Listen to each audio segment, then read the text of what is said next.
here's the big challenge of life. You can have more than you've got because you can become more than you are. That's the challenge. And of course, the other side of the coin reads, unless you change how you are, you'll always have what you got. I have found in my experience that income does not far exceed personal development. Now, sometimes income takes a lucky jump, but sure enough, unless you grow out where it is, it'll usually come back where you are. Life has strange ways.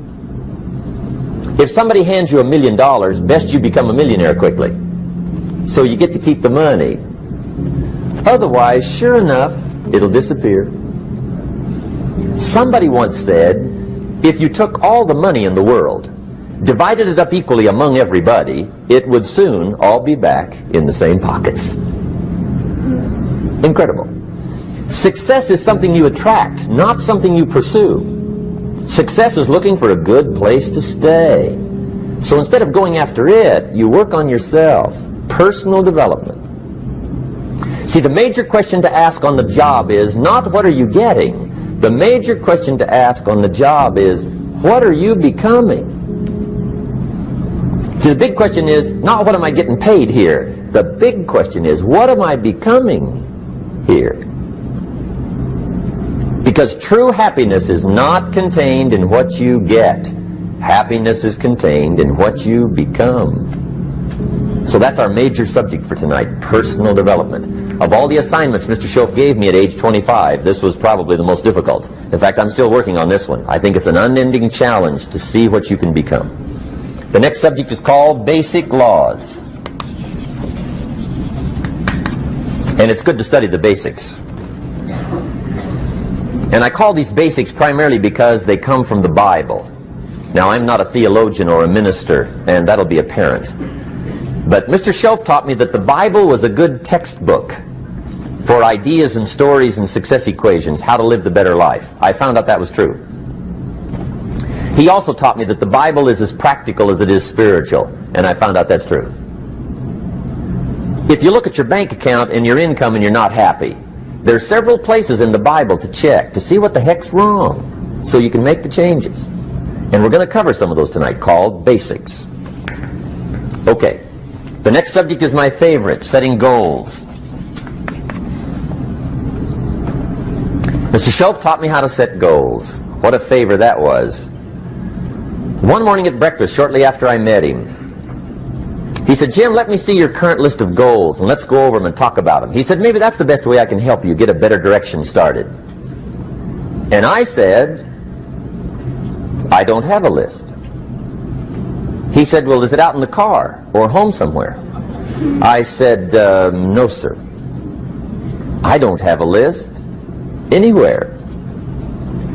He said, well, young man, that's where we got to start. He said, I can tell you right now, if you don't have a list of your goals with you, he said, I can guess your bank balance within a few $100s. Which he did. And that got my attention. I said, you mean my bank balance would change if I had a list of goals? He said, drastically. That day I became a willing student how to set goals.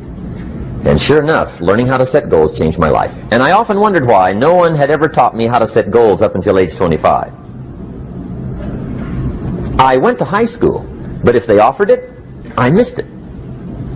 I went to college for a year, never heard it. I worked for Sears. Really?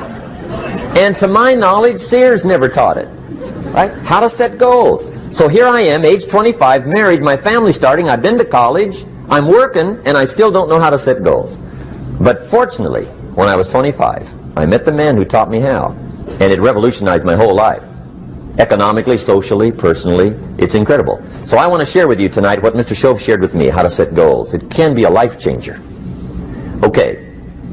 The next subject is the negative part of the seminar. Life is part negative, so we got to talk about the negative. And this subject is called diseases of attitude. Diseases of attitude.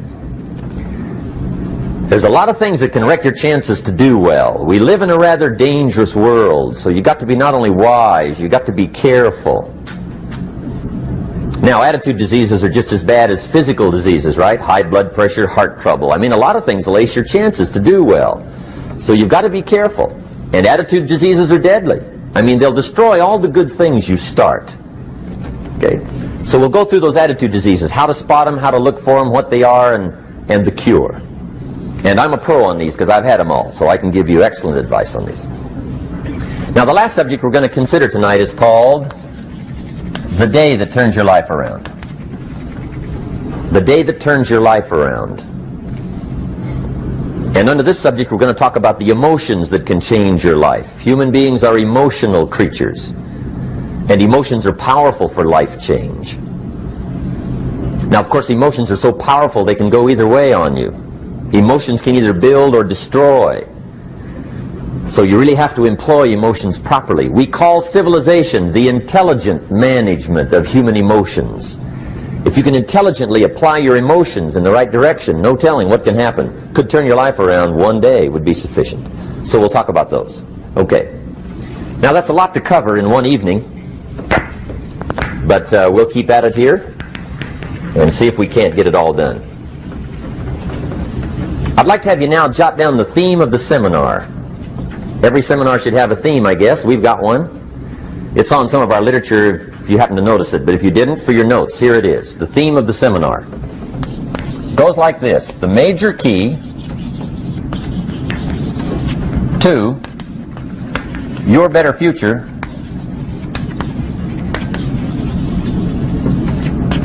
is you. That's the theme of our seminar tonight. The major key to your better future is you. And I'd like to have you underline two words just to give it some added punch. Underline the word major and the word you, so that it reads, the major key to your better future is you. Now, my first suggestion is transfer this to a card or something where you can put it up, where you can see it every day. Preferably put it up where you can see it at the beginning of the day, before you go off to put the day together. This is a good phrase just to glance at, to keep in mind as you're putting the day together. It's called the silent seminar.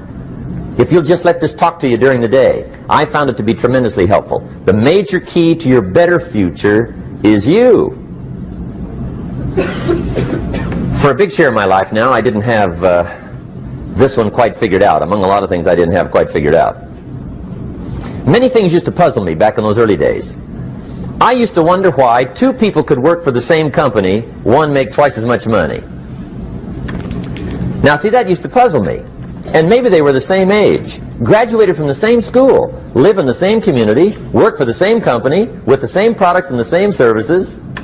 They've got the same traffic, the same problems, and one makes $1,000 a month, the other one makes $2,000 a month. Now that was my puzzling question. Why would this long list be the same and the money twice as much? I asked, what's the difference between $1,000 a month and $2,000 a month? And I don't mean $1,000 a month, right? I could figure that out. But what makes the difference? Why would one person do twice as well, 3 times as well? Speaking economically. Now, I know there's more than one way to do well. I understand that. But in this little narrow area called compensation, what's the difference? Well, back then, with my faulty thinking, I'm trying to reason it out. I thought, well, maybe time makes some of the difference, right? Some people do better because they have more time. I used to say, Harold ought to be able to do well. He's got a lot of time. If I had all of Harold's time, I could do well. Now, that's got to be dumb, right? Number one, you can't get somebody else's time.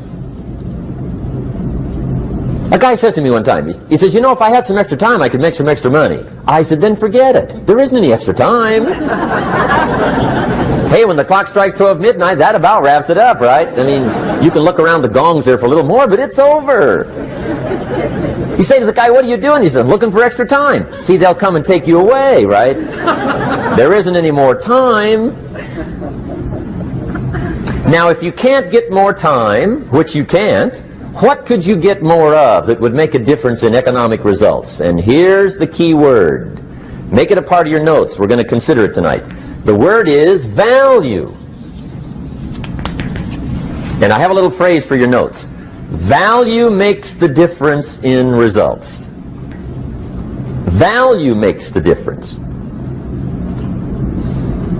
You can't get more time, but you can create more value. Now here's the first lesson of economics. Everybody should learn it from the time they're old enough to understand what a dollar means. How to earn one, how to get one, how to keep one, what to do with it. First lesson of economics. We primarily get paid for value. That's lesson one. Bringing value to the marketplace, that's how you get paid. You don't get paid for the time.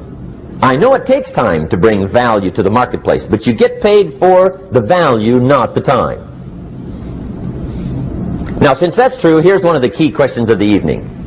Is it possible to become twice as valuable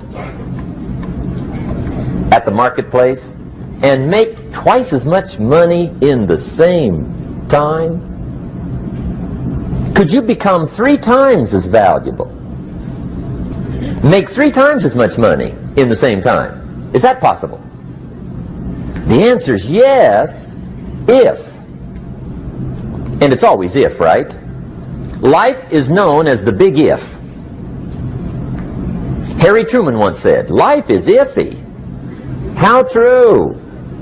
And here's the big if we're going to consider it tonight. It's possible to do much better at the marketplace if you go to work primarily on yourself. And that's the theme of our seminar tonight. Learning to work primarily on yourself. People have asked me for the last 24 years, how do you develop an above average income? And the answer is, become an above average person. Develop an above average handshake. Some people want to be successful, they don't even work on their handshake. As easy as that would be to start on. They let it slide, they don't understand. Develop an above average smile. Develop an above average excitement. Develop an above average interest in other people. Develop an above average intensity to win. See, that'll change everything. Probably one of the most frustrating experiences in life is looking for an above average job with above average pay without becoming an above average person. It's called frustration.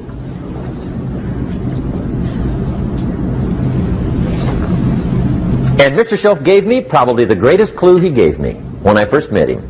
He said, Jim, if you want to be wealthy and happy the rest of your life, just learn this lesson well. He said, learn to work harder on yourself than you do on your job.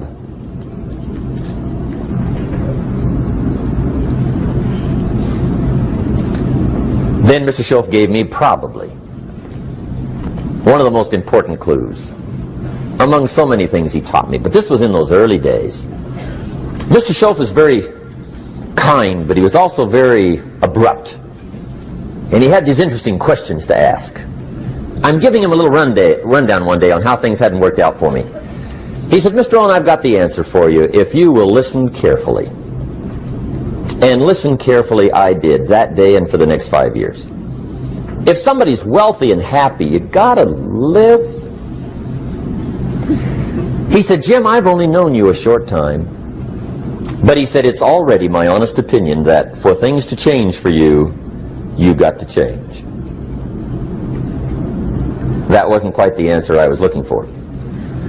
But that's the answer he gave me, and I pass it along to you on this warm summer evening in Anaheim, California, 1981. For things to change for you, you've got to change. Otherwise, it isn't going to change. Before I met Mr. Schoaf, I used to say, I sure hope things will change. Right? That seemed to be my only hope. If it isn't going to change, I'm in serious trouble. And then I discovered it isn't going to change, so I'm in serious trouble.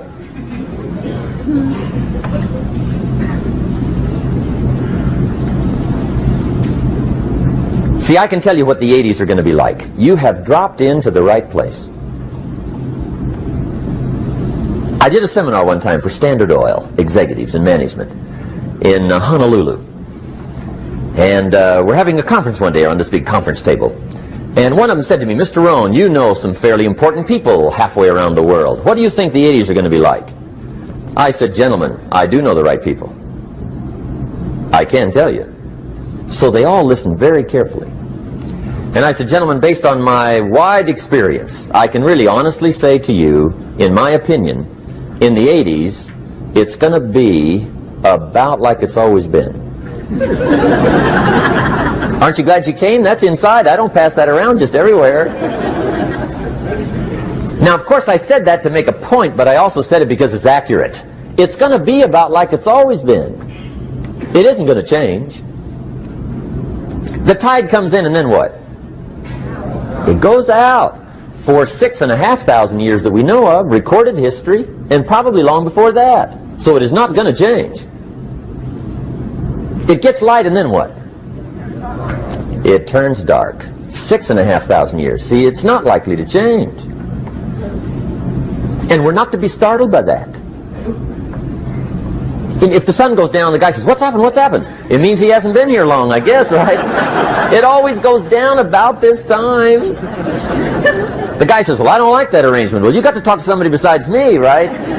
It gets light, then it turns dark. In rotation, the next season after fall is what? Winter. Pray tell, how often does winter follow fall? Every year regularly for the last 6,500 that we know of. See, it is not going to change. Now, some winters are long, and some are short, and some are hard, and some are easy, but they always come right after falls. It isn't going to change. Sometimes you can figure it out, sometimes there's no way to figure it out. Sometimes it goes well, sometimes it gets in a knot. Sometimes it sails along, sometimes it gets in reverse. See, that's not going to change.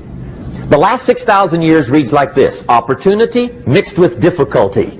That's how it reads. It isn't going to change. The man says, well, if it isn't going to change, how will my life ever change? Answer, when you change. And whether I'm talking to high school kids or business executives, my message is always the same. And it goes like this: the only way it gets better for you is when you get better.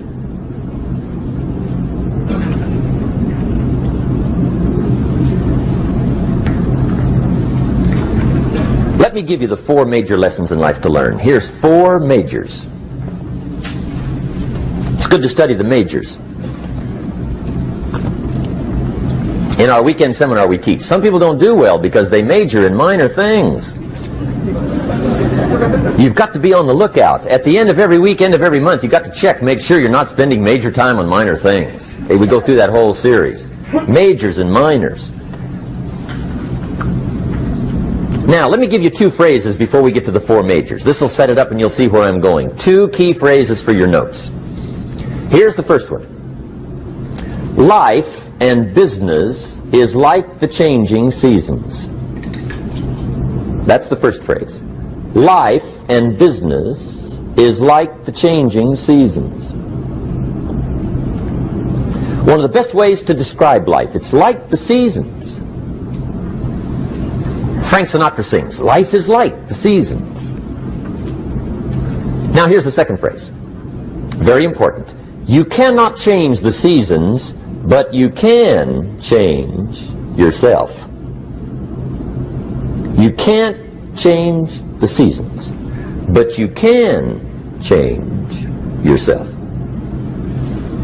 And see, that's how life gets better for you, not by chance, but by change. Now, here's the 4 major lessons in life to learn. I've got my first book finished. Came out a couple of weeks ago. This is in it. The 4 major lessons in life to learn. Here they are. Number 1, learn how to handle the winters. That's lesson 1. They come right after falls with regularity. Some are long, and some are short, and some are hard, and some are easy, but they keep coming. You must learn to handle the nights. They come right after days. You must learn to handle difficulty. It comes right after opportunity. You must learn to handle recessions. They always follow progressions. For the last 6,000. See, it isn't going to change. The lesson you must learn is how to handle it. And there's all kinds of winters, right? The winter when you can't figure it out. The winter when it all goes smash. The winter when it turns belly up. The winter when it won't work, when you've run out of money and you've got a broken heart. See, those are winter times. There's all kinds. Economic winters, social winters, personal winters. When your heart is smashed in 1,000 pieces and the nights are unusually long, your prayers seem to go no higher than your head. It's wintertime. Barbra Streisand sings, "It used to be so natural to talk about forever, but used to be's don't count anymore. They just lay on the floor till we sweep them away. You don't sing me love songs, and you don't say you need me, and you don't bring me flowers anymore." A song of winter. But see, the disappointments come. Those are normal. That's part of life. But the question is, how do you handle it? How do you handle the coming winters and the disappointments and the down times? Well, you can't get rid of January by tearing it off the calendar. But here's what you can do. You can get stronger, you can get wiser, and you can get better. The winters won't change, but you can. And that's how life changes for you. See, before I understood, when it was winter, I used to wish it was summer. I didn't understand. When it was hard, I used to wish it was easy. I didn't know. And then Mr. Schoaf gave me a part of his very unique philosophy when he said, "Don't wish it was easier, wish you were better." See, that triggered my whole life change. Don't wish for less problems. Wish for more skills. Don't wish for less challenge. Wish for more wisdom. That's the key. So that's lesson 1. Learn how to handle the winters. Here's lesson 2. Learn how to take advantage of the spring. That's the second one. Spring is called opportunity. And spring follows winter. What a great place for it. If you were going to put it somewhere, that'd be the place to put it, right after winter. And pray tell, how often does spring follow winter? Every year with regularity, 6,000. You can almost count on it. See, opportunity always comes. Days follow nights. Isn't that terrific? Opportunity follows difficulty. But here's what you must learn to do. Underline these 2 words in that key phrase. Take advantage. Underline those 2. You must learn to take advantage of the spring. See, just because spring rolls around is no sign you're going to look good come fall. You got to do something with it. In fact, you have to get good at one of 2 things in life. Planting in the spring or begging in the fall. Or get somebody to do it for you. See, those are about the only alternatives. Now here's what else you must do. Take advantage of the springs quickly, because there's only a few. Just a handful of springs have been handed to each of us. They don't come forever. Life is fairly brief. So you got to read every book you can get your hands on what to do with your springs while they're here. And take advantage, they soon run out. The Beatles wrote, "Life is so short." And for John Lennon, it was extra short. But life is brief. Elton John sings, "She lived her life like a candle in the wind." It's brief. So whatever you're going to do with your life, you got to get at it. Don't just let the springs pass. Here's the third major lesson in life to learn. Learn how to protect your crops all summer. You got to take care of what you start. Sure enough, as soon as you've planted your garden in the spring, the busy bugs and the noxious weeds are out to take it. And here's the next bit of truth. They will take it unless you prevent it. And that's the third major skill to learn. You've got to learn to prevent the intruder from taking all the good you start. It's one of the challenges. Here's two key phrases under number 3. First one, all good will be attacked on this planet. Maybe not the next one we get to, but on this one, all good will be attacked. Every garden will be invaded. Not to think so is naive. And here's the second phrase. All values must be defended. Political values, social values, community values, family values, marriage values, friendship values, business values. Every garden must be tended all summer. Third major lesson.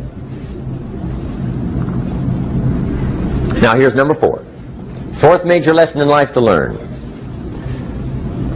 Learn how to reap in the fall without complaint. Learn to reap come harvest time without complaint. Take full responsibility for what happens to you. It's one of the highest forms of human maturity, accepting full responsibility. It's the day you know you've passed from childhood to adulthood, the day you accept full responsibility. And another note, learn to reap in the fall without apology. Without apology if you do well, and without complaint if you don't. That's maturity. I used to have that long list of reasons why I wasn't doing well. To explain. You got to explain, right? Otherwise you're going to look bad. I used to have this funny list called Reasons for Not Looking Good.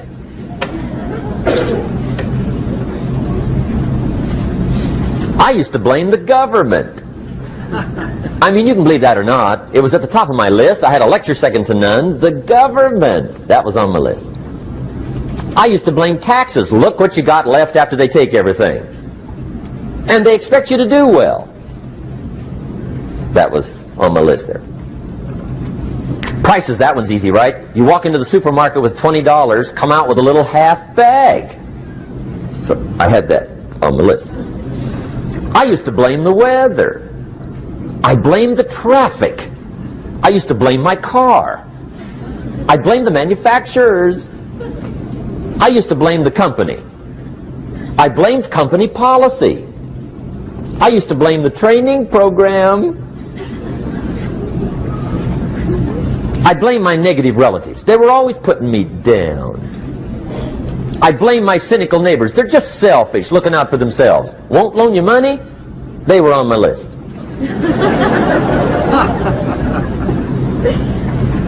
I used to blame the economy.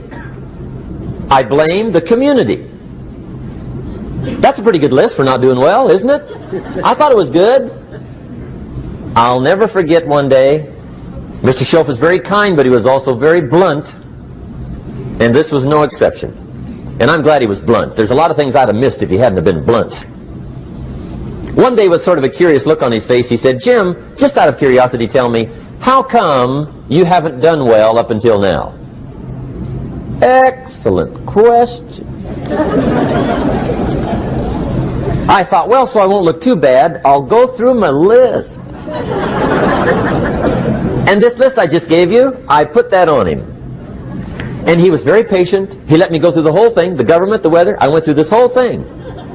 When I finished, he looked my list over very carefully. He said, "Mr. Rohn, big problem with your list. You ain't on it." How brilliant.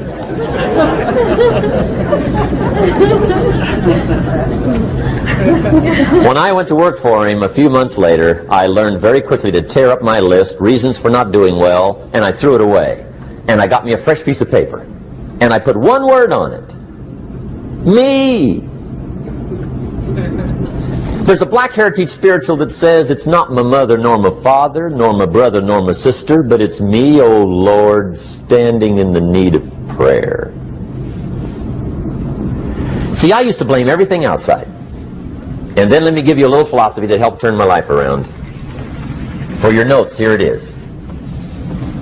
It's not what happens that determines the quality or the quantity of your life. It's not what happens. And the reason is because what happens to about everybody. No different. The sun went down on all of us last night. A common event, a happening. And I found out that the same things can happen to two different people. One gets rich and one stays poor. Why is that?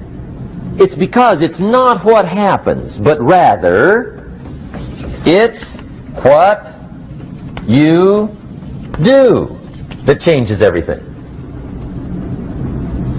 So that's a key phrase. It's not what happens, it's what you do. What happens is about the same. You might put that in parentheses here. Same. What people do, that's what's different. Anything can happen, right? Everything can happen. I've heard all the stories. I've been one of the stories. Hey, we could all tell stories all night long, right? Happenings. Anything can happen. Have you heard of Murphy's Laws? Anybody here heard of Murphy's Laws? Okay, most of you have. Murph had these laws. One of them was, if anything can go wrong, it will. That's one of Murphy's Laws. He was not one of the great positive speakers of the day. But anyway, it's still true though, right? Anything can go wrong, everything can go wrong. For sure. I've fallen out of the sky so many times. Once to the tune of a couple of million. Devastating. Took me a while to survive that one. Now, it wasn't all that much, but it was all I had. I mean, that's when it's much, right? When it's all you got. If you got 3, 2 go, you got 1 left, you ain't looking that bad. But when it all goes, has anybody been there when it all went? Anybody? Come on, the rest of you liars. Hey, we've all been there, right? When it all went. Of course, it used to be a long time ago, right? When you ran out of money, got to 0, you were all through. Heck, now you can whistle right on by 0, right? I mean, they will bury you. That's what they will do.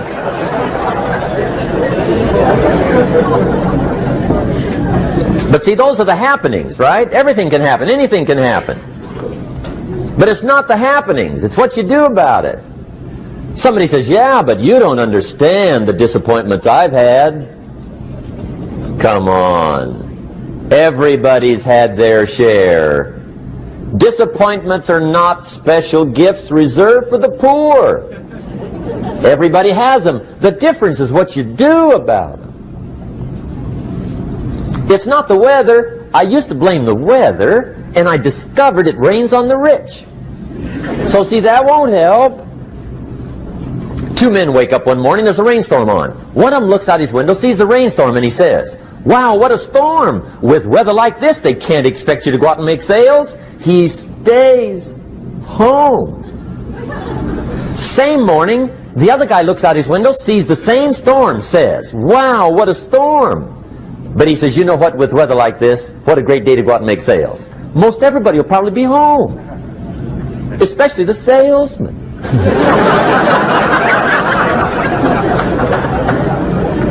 See, that's the difference in how your life works out. It's not what happens, it's what you do. So here's one of the key questions of the evening. Starting tomorrow, what are you going to do that'll make a change in your life's direction? Good question. What are you going to do starting tomorrow that'll make a difference? Now see, if you don't do something starting tomorrow that'll make a difference, guess what? It's gonna be the same.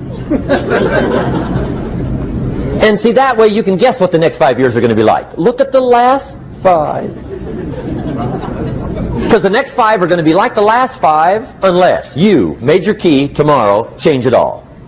Or change a little, or change something, or don't change. It's choice time. You can do whatever you want. But it's nice to know any day you wish you can change your whole life.